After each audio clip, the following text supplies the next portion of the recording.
Sky High started in 1988. It actually opened, I think it was January or February 1988. And it was George Dimitropoulos and his younger brother. They were both in high school when they opened it. It opened on Douglas Avenue in Racine, Wisconsin. And it was a time when it was late 80s, so skateboarding kind of was on its high point, you know, for that time period. It was kind of like 70s it was popular, and then BMX kind of like overran it for a while through the early 80s, and then by late 80s it kind of like blended and it got, you know, big again. So it was like a good time to open up a shop, and they did, I think they did pretty well being high school kids with a shop. I would say when I moved to Milwaukee in 1992, and I had been coming up to skate Milwaukee like before that, but living up here, like we kind of would skate all over the city. And I remember the courts at Estherbrook Park being there in 1992 and not having, there were no nets, there were no posts. And it was, you know, even back then in 92, I think it was all covered in vines. But I remember like sometimes we would skate from the east side all the way to Silver Spring Drive. There's a Security Savings Bank that has like nice ledges. It's still there. But we would skate all the way from the east side out to that bank and skate those ledges. And sometimes we would cut through Estherbrook Park on the, you know, on the drive through there up to Hampton from Capitol. And for some reason, we would just, I don't know why, maybe we found it one time and just checked it out. And I remember skating flat ground in there that one night, but it seems like we skated a little more than that. It had to have been like very early 2000s, like maybe even a little before 2000, I think. Somebody dragged like, I don't know if, I mean, don't quote me on this, but someone dragged either a box or a rail or something in there. And then more things started to collect. And by the time I moved into this location on Howell with Sky High, that was 2005. At that time I needed some money and I sold this trailer that I had, and I had a ton of ramps in it, and I would do skate jams at like Cass Street School or at Fritchie, which is now Parkside, but like I sold that trailer, and I took, because I was selling it, I took all the ramps that I had and I put them at Estherbrook, all the skate jam obstacles. And at that time, so 2005, I think the mini ramp was there. I mean, I don't know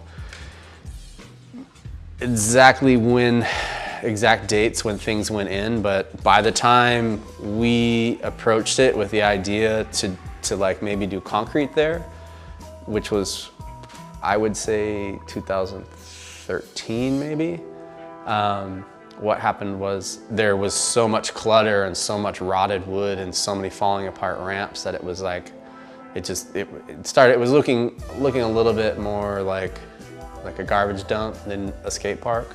But it was also a paradise because there were vines on all the fences and you couldn't see in, and the kids were in control of it. It was just like drag in whatever you wanted to skate all day long, rearrange stuff however you wanted, build whatever you wanted.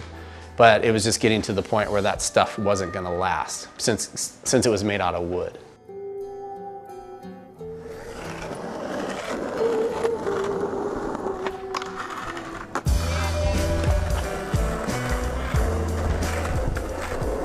At the time when like Estherbrook was at its full glory of like rotten wood, you know, and like, which, I mean, it was still getting skated every single day.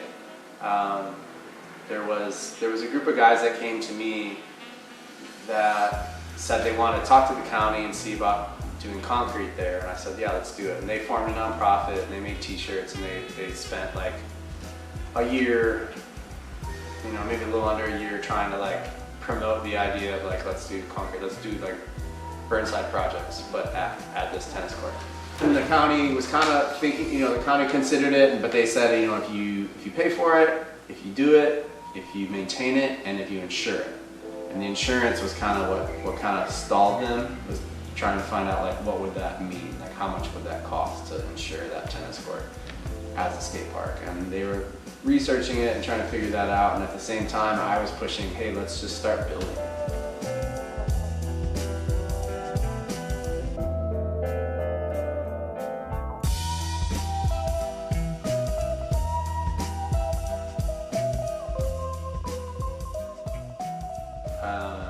The beer garden went in that summer. And Hans, that owns the beer garden, came over and saw we were starting that little boomerang wall, that the spine, and he was kind of like, "Well, you guys, like really know what you're doing, and this is really cool." And I left a bunch of lumber for you guys, and we're like, "Well, actually, we're not trying to use lumber anymore." And he's like, "Oh, I'll take it back." And I think because the beer garden didn't have a problem with us doing it, the parks crew liked that we cleaned it up, and because they've watched kids skate it for 10 years, they weren't necessarily concerned about like kids skating in that court at all. So it kind of got this weird pass where no one was really worried about it, and we just continually started adding things to it. Once that boomerang was done, I put out a glass jug taking donations, and within the first week it had like $180 in it, like cash, and it was all from kids going like, "That's for Estabrook," like boom, like here's 10, here's 5, where I've had donation jars for other things that get $1.50 in a year.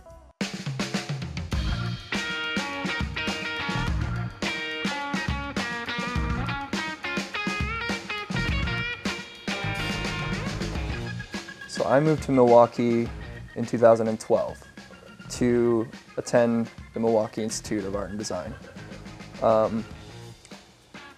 The first time I had been to Estabrook was in 2008, and I was an 8th grader, and my Aunt Sarah Jane was enrolled at MIAD. My Aunt Sarah Jane and my Uncle Josh, they both lived in the city, and she was going to school, and I was always, because of them, interested in art and skating and stuff like that, and all these creative outlets. They really influenced me a lot into getting into those things. But so I would go visit and stay at Sarah Jane's house. My Uncle Josh was telling me, he's like, "I found out about this skate park. It's in this abandoned tennis court, and it's really cool, and we should go check it out." And he took me there. I think we rode our bikes there, and this was way before the beer garden was there. I want to say in 2008, the first time that I went there, I definitely remember the pole jam being there, because I remember looking at that and I was like, I'd never seen a pole jam before. I went there with my Uncle Josh, and it was pretty, haphazard and rugged looking, and it was relatively empty, as far as people, it was pretty low key. I don't think a lot of people really knew it as a spot. I want to say some of the first obstacles that were built there, and I might not be right about this, but I want to say that some of the first obstacles that were built there was probably that back corner pocket. My first time going to Estabrook, and I remember meeting people there, and I can't remember who they are. I don't remember who they were. Who would have been skating there around then, I don't know. But they asked me to play skate with them. They approached me, a little kid who they probably knew was really nervous and really they decided that it'd be better for them to just approach me and ask if I wanted to play skate. And of course I wanted to. Of course all you want to do at a skate park is feel included and feel like you're contributing something cool, and a part of something. And I never really had that experience before in other skate parks, so that immediately stood out to me as something really special about that place.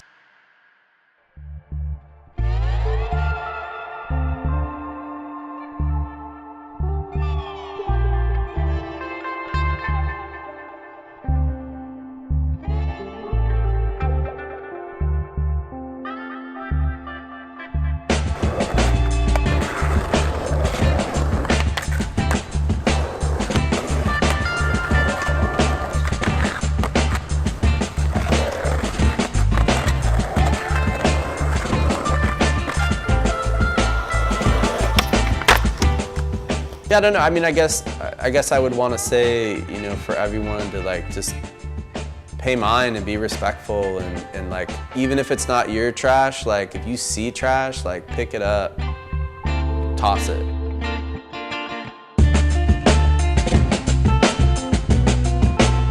Wow, this place is so cool. It's so chill. We can get away with what we want to get away with here, and we can have all the fun we want. But it's also a place that needs to be respected, and it needs to be appreciated, because it necessarily doesn't have to be there all the time. It might not. You know, we've done our best to try and keep it what it is and keep it growing and keep the movement underneath it.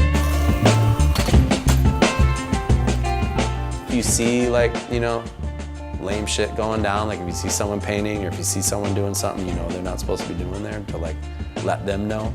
And it's just like, take care of the place and take care of each other and just be aware, you know.